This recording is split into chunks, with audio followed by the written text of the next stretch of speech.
All India radio के विदेश प्रसारण प्रभाग की हिंदी सेवा का ये है सोशल मीडिया कार्यक्रम। स्वीकार कीजिए नीलम मलकानिया का प्यार भरा नमस्कार। स्वागत आप सभी का। हमेशा की तरह इस एपिसोड में भी हम आपके लिए लेकर आए हैं कुछ संदेश, कुछ जानकारियां। बने रहिएगा हमारे साथ। ये ऑल इंडिया रेडियो की हिंदी सेवा है। अब आप नीलम मलकानिया से समाचार सुनिए। पहले मुख्य समाचार। वित्त मंत्री निर्मला सीतारमण ने आत्मनिर्भर भारत अभियान के तहत राहत पैकेज के दूसरे चरण की घोषणा की। 50 लाख रेहड़ी पटरी व्यापारियों की मदद के लिए 5,000 करोड़ रुपए की विशेष ऋण सुविधा की घोषणा। 2.5 करोड़ किसानों को किसान क्रेडिट कार्ड के जरिए 2 लाख करोड़ रुपए का ऋण रियायती दर पर दिया जाएगा। 10 लाख से ज्यादा यात्रियों को 15 दिन से भी कम समय में श्रमिक विशेष रेलगाड़ियों के जरिए उनके गृह राज्यों तक पहुंचाया गया और कोविड-19 के मरीजों के दोगुना होने की दर बढ़कर लगभग 14 दिन हुई। अब समाचार विस्तार से। वित्त मंत्री निर्मला सीतारमण ने प्रधानमंत्री द्वारा घोषित आत्मनिर्भर भारत अभियान के तहत 20 लाख करोड़ रुपए के आर्थिक पैकेज के सिलसिले में 9 महत्वपूर्ण कदमों की घोषणा की। नई दिल्ली में आर्थिक पैकेज के बारे में दूसरे संवाददाता सम्मेलन को संबोधित करते हुए उन्होंने बताया कि इन कदमों से प्रवासी मजदूरों, फेरी लगाने वालों, जनजातीय लोगों, छोटे व्यापारियों, छोटे किसानों और स्वरोजगार में लगे लोगों को फायदा होगा। प्रधानमंत्री ने मंगलवार को राष्ट्र को संबोधित करते हुए इस पैकेज की घोषणा की थी और देशवासियों से स्वदेशी वस्तुओं को अपनाने का आह्वान करते हुए वोकल फॉर लोकल का नारा दिया था। वित्त मंत्री ने प्रवासी मजदूरों और शहरी गरीबों के लिए सरकार किफायती किराया आवास योजना की घोषणा की। शहरों में सरकार के धन से निर्मित आवासों को प्रधानमंत्री आवास योजना के तहत किफायती किराया आवास परिसर में बदला जाएगा।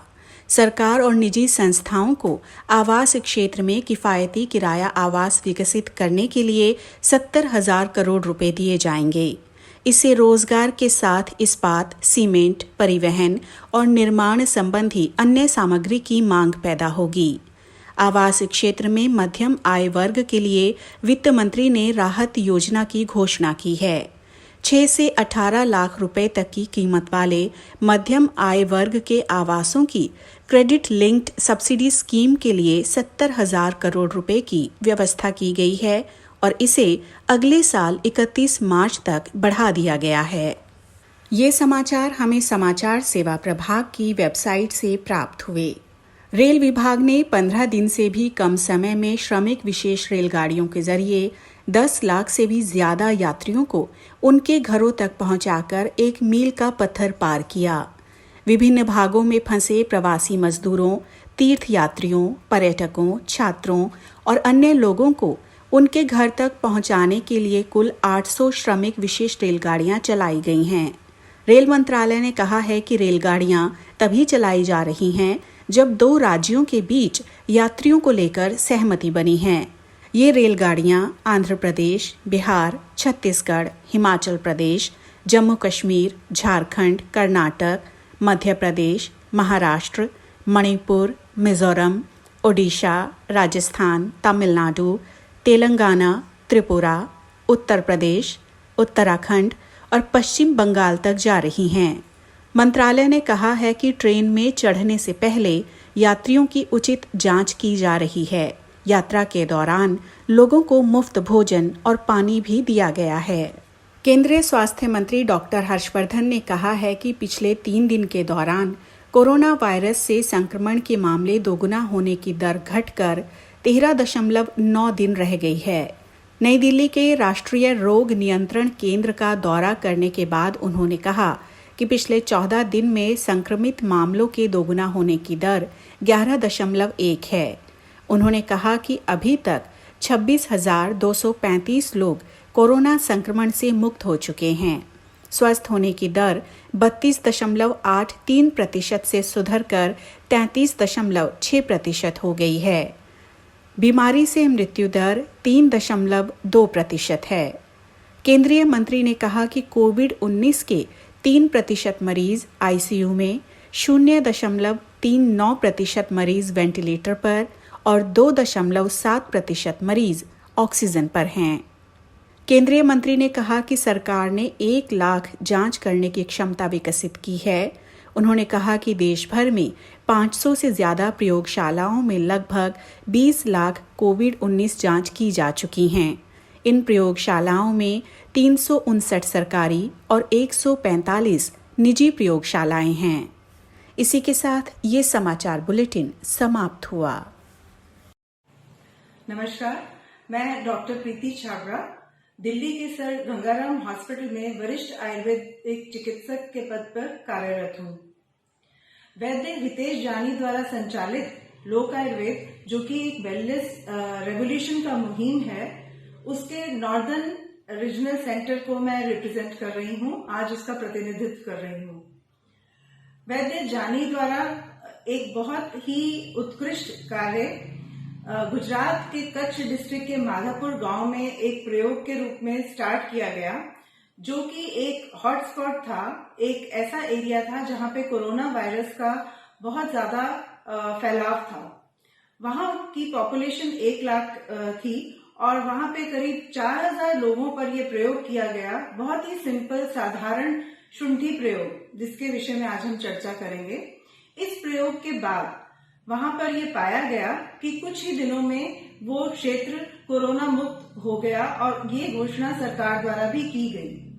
इसी से प्रेरित होकर एक और ही इंसेंटिव लिया गया, एक और इनिशिएटिव लिया गया राजकोट में, जहां की 12 स्ट्रीट्स में बहुत ज्यादा कोरोना महामारी का आक्रांत फैला था और वहां पे अभी ये मुहिम जारी है।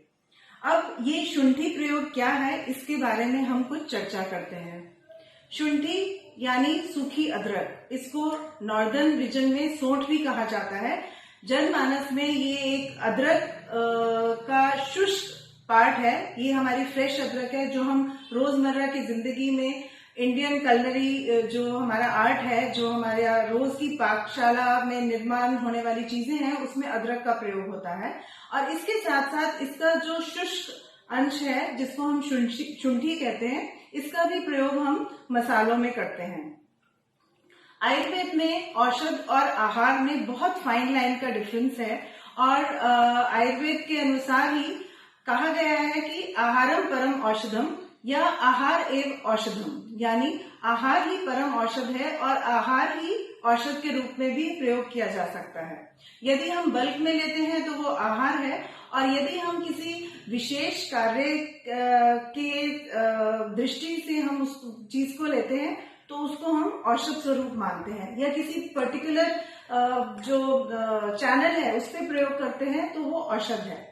ये जो शुंठी प्रयोग है, ये इसका पिसा हुआ पार्ट है। इसके हमने 2 तरह से प्रयोग किए लोक आयुर्वेद के अंतर्गत, जिसका कंसेप्चुलाइजेशन वैद्य हितेश जानी ने किया, और इसको हमने नासा द्वारा प्रयोग, नासिका मार्ग द्वारा प्रयोग किया। इसमें केवल 1 चुटकी मूंग के दाने के बराबर 1 चुटकी जितना हर एक नासिका में प्रयोग करना है, दिन में 1 बार, इस तरह से।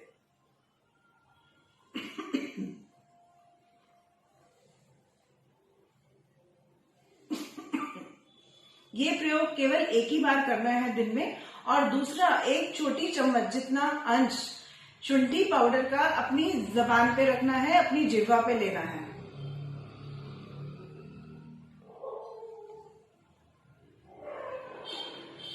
जब आपको लगे कि ये पूरे मुख में व्याप्त हो गया है, सलाइवा के साथ या थूक के साथ मिल गया है, तो इसको आप अंदर ले लें। ऐसा दिन में 2 बार करना है। शुंठी के बहुत गुण हैं। इसको विश्व भेषज या महाऔषध भी कहा गया है। ये इसकी जो कंटेंट्स है, इसका जो केमिकल कॉम्पोजिशन है, वो उसका एंटीबैक्टीरियल और एंटीवायरल इफेक्ट है, जो कि हमारे म्यूकस मेम्ब्रेन पे, नासिका के म्यूकस मेम्ब्रेन पे और मुख के म्यूकस मेम्ब्रेन पे एक लाइनिंग बना देता है, जिससे कि हम वायरस का आक्रांत रोक सकते हैं। ये वैसी ही बात हुई जैसे 2 ही द्वार हैं, जिससे कि हम अंदर ले रहे हैं संक्रमण को।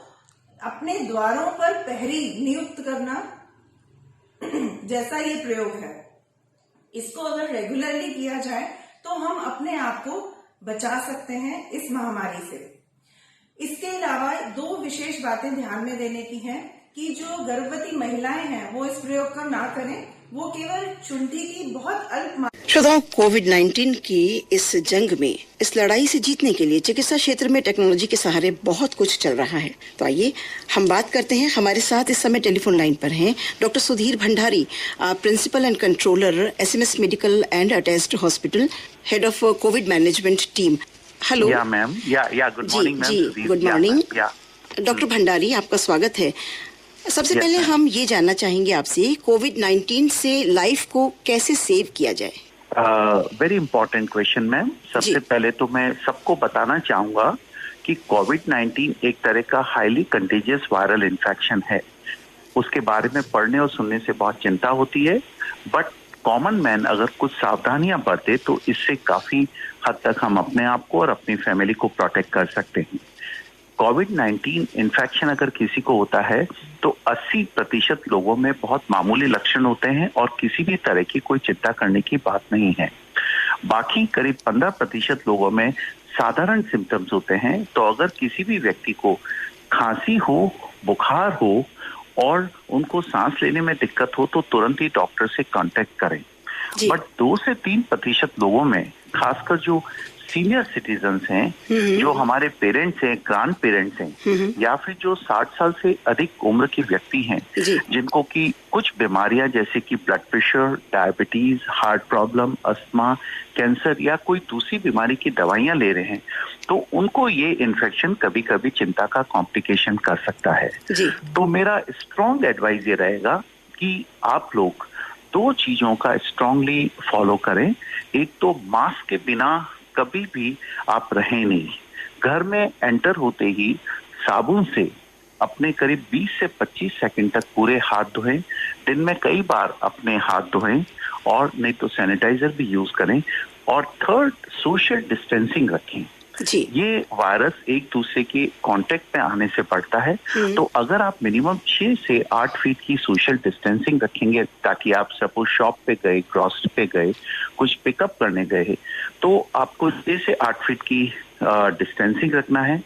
अभी जैसे ही थोड़ा लॉकआउट खुला है, आपको बाहर जाना पड़ेगा, कुछ ग्रोसरी लानी पड़ेगी, कुछ एसेंशियल सामान लाना पड़ेगा, तो आप उसको डबल पैक में लाएं। घर से एक थैली ले जाएं और उस ग्रोसरी और सामान को पिकअप करके वहां से एक पैकेट ले लें।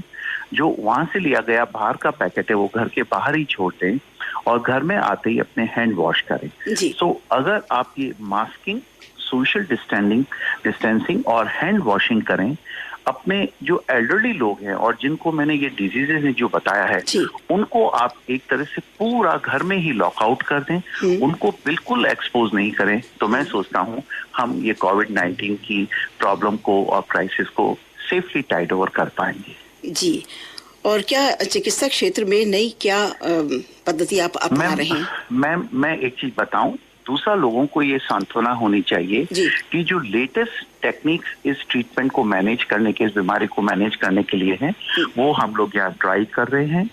एसएमएस हॉस्पिटल एक स्टेट का ही नहीं, कंट्री का सबसे बड़ा हॉस्पिटल है और पूरे विश्व में जो लेटेस्ट तकनीक कहीं पे इस्तेमाल हो सकती है वो हम यहाँ कर रहे हैं। अभी हमने हाल ही में जो बहुत क्रिटिकल पेशेंट होते हैं कोविड-19 के, उनमें एक प्लाज्मा थेरेपी होता है। प्लाज्मा थेरेपी ब्लड ट्रांसफ्यूजन जैसा होता है।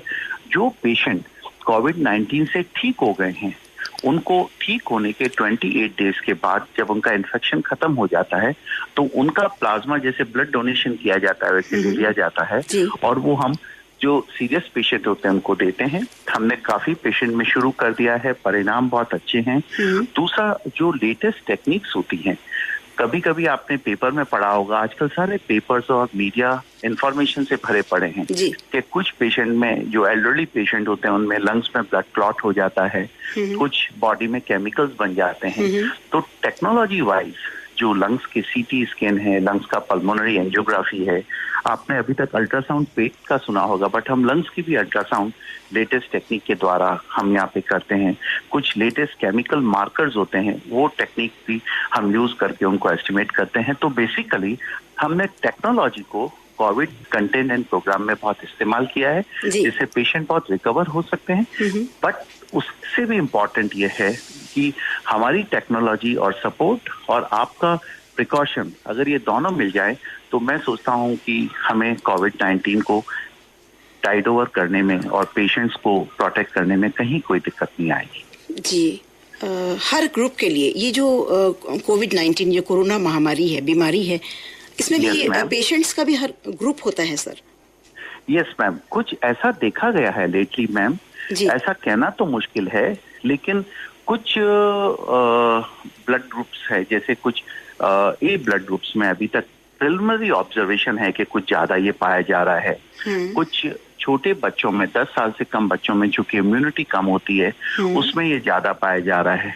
कुछ हमारे देश में मोटापा, ब्लड प्रेशर, हार्ट प्रॉब्लम और डायबिटीज बहुत अधिक है, तो चूंकि कुछ लोग ये सब चीजें कंट्रोल नहीं करते हैं, तो इस ग्रुप के लोगों में भी अधिक पाया जा रहा है। और कुछ लोग अभी भी इतना केयरफुल नहीं है मास्क यूज करने में, तो ऐसा देखा गया है कि जो लोग प्रोटेक्शन नहीं कर रहे हैं, उस ग्रुप के लोगों में भी ये अधिक पाया जा रहा है। तो ओवरऑल देखा जाए तो ये हाई रिस्क ग्रुप है, जिसके अंदर कोविड-19 का इन्फेक्शन होने का डर अधिक रहता है। और दूसरा इम्पोर्टेंट ये है कि एसिम्प्टोमेटिक कोविड-19 हमारे देश में करीब 60 से 70% ऐसे लोग हैं जिनको कोई लक्षण नहीं होते, बट कोविड-19 इन्फेक्शन होता है। हो सकता है उनको कुछ लक्षण नहीं है तो उन्होंने टेस्ट भी नहीं कराया है, संभव है, लेकिन ये लोग पब्लिक को इन्फेक्ट कर सकते हैं। इसीलिए इसकी इम्पोर्टेंस ये है कि हर व्यक्ति मास्क लगाए, हर व्यक्ति हैंड वॉश करे और हर व्यक्ति सोशल डिस्टेंसिंग करे। अगर मान लीजिए भीड़ में एक व्यक्ति ऐसा है जिसको कोविड-19 इन्फेक्शन है, उसको कोई लक्षण नहीं है, उसका टेस्ट भी नहीं हुआ है, लक्षण नहीं होने के कारण उसको पता भी नहीं है, तो अगर वो व्यक्ति मास्क यूज कर रहा है तो ऑब्वियसली दूसरों को इन्फेक्ट नहीं करेगा। अगर वो सोशल डिस्टेंसिंग मेंटेन कर रहा है तो दूसरों को इससे खतरा नहीं रहेगा। अगर वो फ्रीक्वेंट हैंड वॉश कर रहा हो, किसी से हैंडशेक नहीं कर रहा है, तो लोगों को प्रोटेक्ट करेगा। सो बेसिकली ये तीनों जो मैंने आपको तरीका बताया है वो इसलिए भी बहुत इम्पोर्टेंट है बिकॉज 60 to 70% लोगों में कोई लक्षण नहीं होते हैं और टेस्ट के द्वारा उनको पता नहीं होता है कि वो पॉजिटिव है तो नेगेटिव है। इनको हम साइलेंट स्प्रेडर्स बोलते हैं और एसिम्प्टोमेटिक स्प्रेडर्स बोलते हैं। सो मैं इतना ही कहूंगा कि public cooperation, public participation, total isolation of senior citizen. आपको मैं एक उदाहरण देता हूँ। इजराइल एक ऐसा देश है जहां पे उन्होंने एक स्ट्रेटेजी यूज किया है जो हम भारत में भी कर रहे हैं। उन्होंने अपने वरिष्ठ नागरिकों, सीनियर सिटीजन को और जिनको ये बीमारियां, उनको घर में एक तरह से लॉक कर दिया है, सोशल लॉकिंग कर दिया है। वो चाहते हैं कि ओल्ड व्यक्ति, उनकी धरोहर हैं, उनको बाहर ही नहीं निकलने दे रहे हैं और वो सिर्फ मिडिल एजेड और एल्डरली लोगों को बाहर निकलने दे रहे हैं। अगर हम इस तरह का प्रोटेक्शन हमारी कंट्री में भी करें तो मैं सोचता हूँ कि अगर हम उस ग्रुप की पॉपुलेशन को प्रोटेक्ट कर पाएं और जो यंग लोग हैं वो इन प्रोटोकॉल्स ऑफ मास्किंग और हैंड वॉशिंग और सोशल डिस्टेंसिंग करें, तो मुझे नहीं लगता कि हमें किसी भी तरह की परेशानी होने वाली है। और साथ में लोगों को एक कॉन्फिडेंस होना चाहिए कि हमारे डॉक्टर्स, हमारे हॉस्पिटल्स इतने टेक्नोलॉजी से इक्विप्ड हैं कि what is available latest in the world वो हमारे प्रदेश में, हमारे सिटी में, एसएमएस में हो रहा है। सो इस सारे को दृष्टिगत रखते हुए मैं नहीं सोचता कि आपको किसी भी तरह की कोई चिंता करने की बात है। बहुत अच्छी बात आपने विस्तार से बताई, अवेयरनेस एडवाइस आपने लोगों को दी। डॉक्टर साहब, अन्य बीमारियों के जो मरीज हैं वो एसएमएस हॉस्पिटल आने से घबराते हैं कोविड-19 के कारण, तो उनके लिए या वो चिंता मुक्त होकर अपने इलाज के लिए आ सके? एक चीज मैं बताऊं, एसएमएस के 12 सैटेलाइट हॉस्पिटल से तो दूसरे लोगों की सुविधा के लिए हमने अपने 3 satellite hospitals, Kanwatia hospital Shastri Nagar में, पनी पार्क में और सेठी कॉलोनी में, इन सैटेलाइट हॉस्पिटल को हमने हमारी सारी स्पेशलिटी से इक्विप कर दिया है।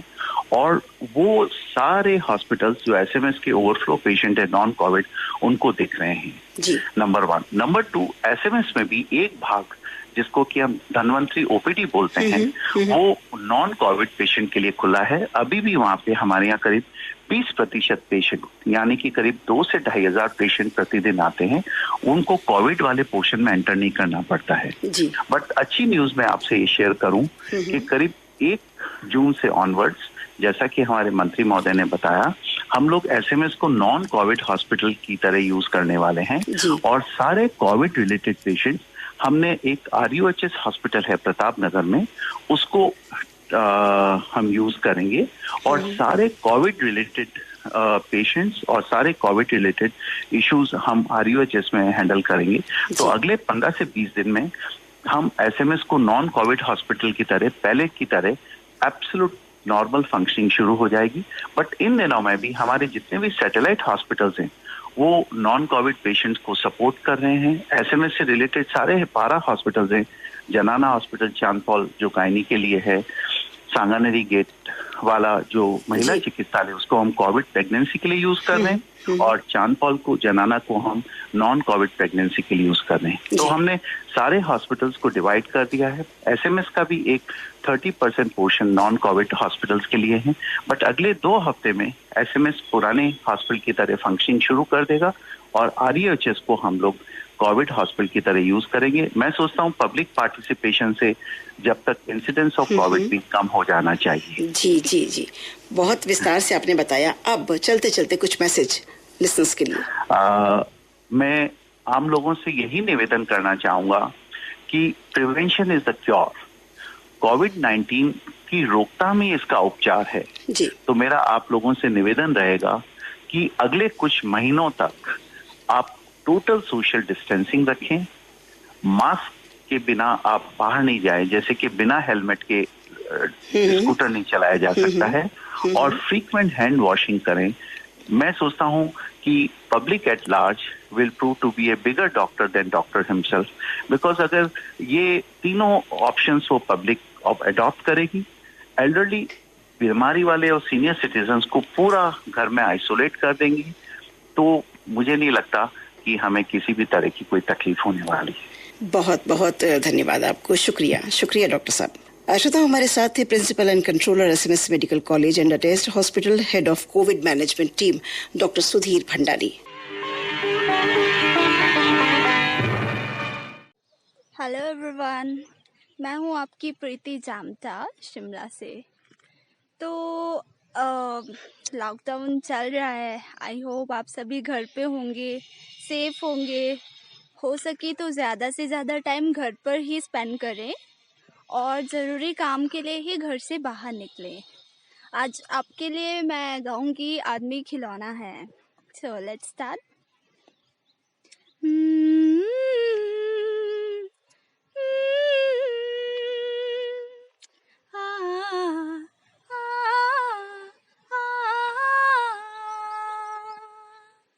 रातें ढलती नहीं, दिन भी निकलता नहीं, उसकी मर्जी बिना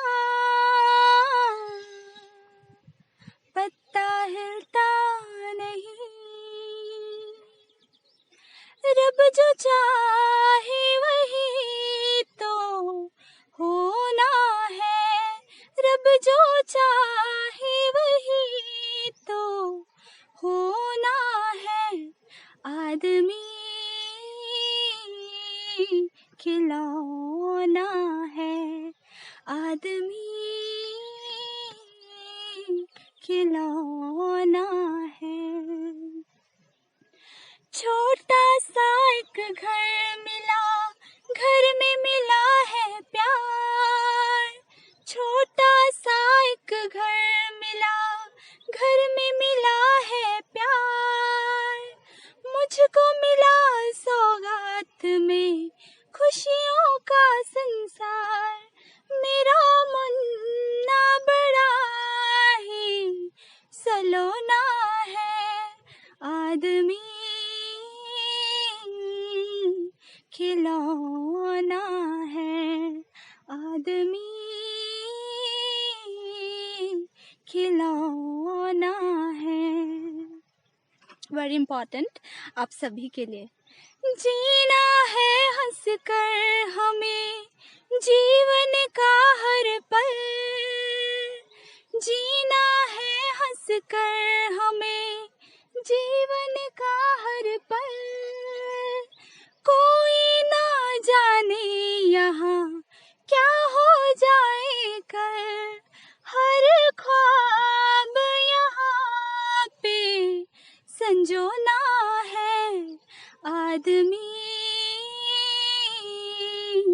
खिलौना है, आदमी खिलौना है, आदमी खिलौना है। गाइस, यही सब हमारे साथ होता है। किसी को कुछ भी पता नहीं होता है कि कल क्या होने वाला है। सो हर एक मोमेंट को ना हंसी हंसी जियो। आई होप आपको मेरा मैसेज अच्छा लगा हो। सो बाय बाय, थैंक यू। कार्यक्रम आपको कैसा लगा हमें ज़रूर बताइएगा। हम इंतज़ार करेंगे आपके संदेश का, आपकी प्रतिक्रिया का अपनी ईमेल आईडी पर जो है air12nm@gmail.com। अपना ध्यान रखिएगा, अपने परिवार का ध्यान रखिएगा, स्वस्थ रहिए, मस्त रहिए, नियमों का पालन करते रहिए। अगले अंक में आपसे फिर होगी मुलाकात। अब मुझे यानी नीलम मलकानिया को दीजिए इजाज़त। नमस्कार।